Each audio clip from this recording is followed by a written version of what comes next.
Karibu tena kwenye Swahili Bible Stories. Na leo ninakuletea kisa cha watu wa Sodoma na Gomora walivyotaka kuwabaka malaika nyumbani kwa nabii Lutu.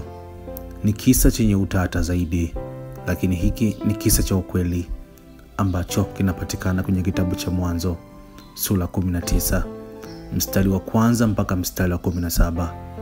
Nimesimulia hadithi nyingi sana za kibiblia, lakini hii nimeahidi nitaisimulia kwa ubora na ukweli wa hali ya juu, kwa sababu sitaongeza kitu chochote juu ya watu wa Sodoma kutaka kuwabaka malaika.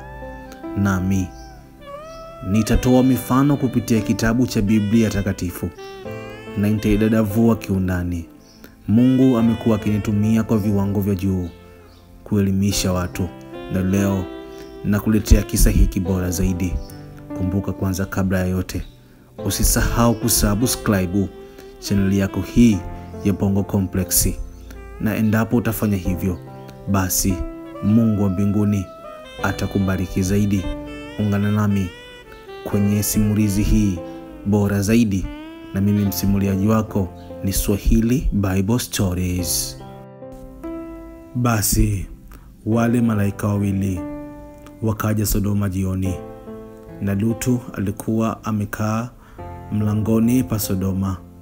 Lutu akawaona, akaondoka, akaenda kuwalaki.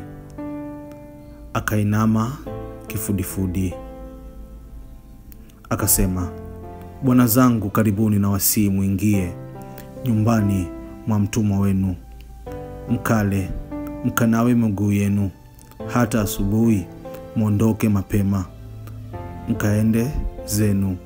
Wakasema, "Sivyo, lakini tutakaa."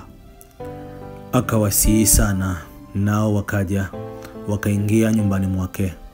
Akawafanyia karamu, akawapikia mikate isiyochachwa, nao wakala. Hata kabla hawajalala, watu wa mji, wenyeji wa Sodoma, wakaizunguka nyumba, vijana kwa wazee, watu wote waliotoka pande zote. Wakamwita Lutu, wakamwambia, "Wawapi wale watu waliokuja kwako usiku huu? Uwatoe kwetu tupate kuwajua." Lutu akawatokea mlangoni, akafungua mlango nyuma yake, akasema, "Basi na wasii ndugu zangu, msiwatende vibaya hivi. Tazama, ninao binti zangu wawili ambao hawajajua mtu mume, na wasii nitawatolea kwenu, mkawafanyie vilivyo vyema machoni penu, ila watu hawa msiwatendee neno, kwa kuwa wamekuja chini ya dari yangu." Kasema, "Ondoka hapa." Kisha wakanena, "Mtu huyu mmoja amekuja kwetu kuketi hali ya ugeni, naye kumbe anataka kuhukumu. Basi tutakutenda vibaya wewe kuliko hawa." Wakamsogelea sana huyo mtu, huyo Lutu, wakakaribia wauvunje mlango. Lakini wale watu wakanyoosha mikono yao, wakamuingiza Lutu kwao nyumbani, wakaufunga mlango. Kisha wakawapiga hao watu walioko mlangoni kwa upofu, wadogo kwa wakubwa, hata wakachoka kwa kuutafuta mlango. Kuangamizwa kwa Sodoma na Gomora. Basi wale watu wakamwambia Lutu, "Je, unaye mtu hapa zaidi? Mkwe, wanao na binti zako, na wowote ulionao katika mji, uwatoe katika mahali hapa, maana tutapaharibu sisi mahali hapa, kwa kuwa kilio chake kimezidi mbele za Bwana, naye Bwana ametupeleka tupaharibu." Lutu akatoka akasema na wakweze waliowaposa binti zake, akasema, ondokeni mtoke katika mahali hapa, kwa sababu Bwana atauharibu mji huu.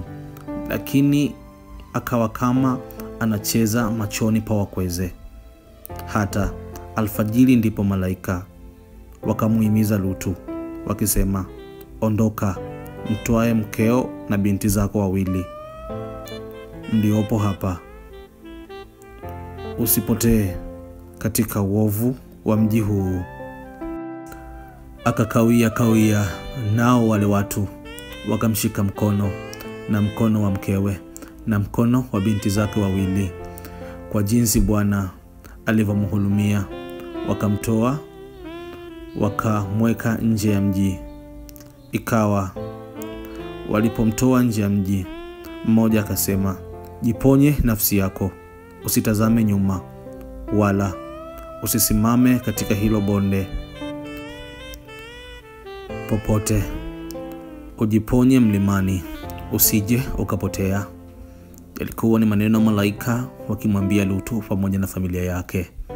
Leo nimekuletea kisa bora zaidi cha jinsi watu wa Sodoma na Gomora walivyokuwa waovu hadi kutaka kuingilia malaika, yani kutaka kuwabaka malaika kwa lengo la kuwakomoa malaika. Lakini malaika wakaweza kuwapiga upofu. Lakini kama bado haujasubscribe, naomba uweze kusubscribe ili uweze kuisapoti vizuri kazi ya Injili, na Mungu wa mbinguni akubariki.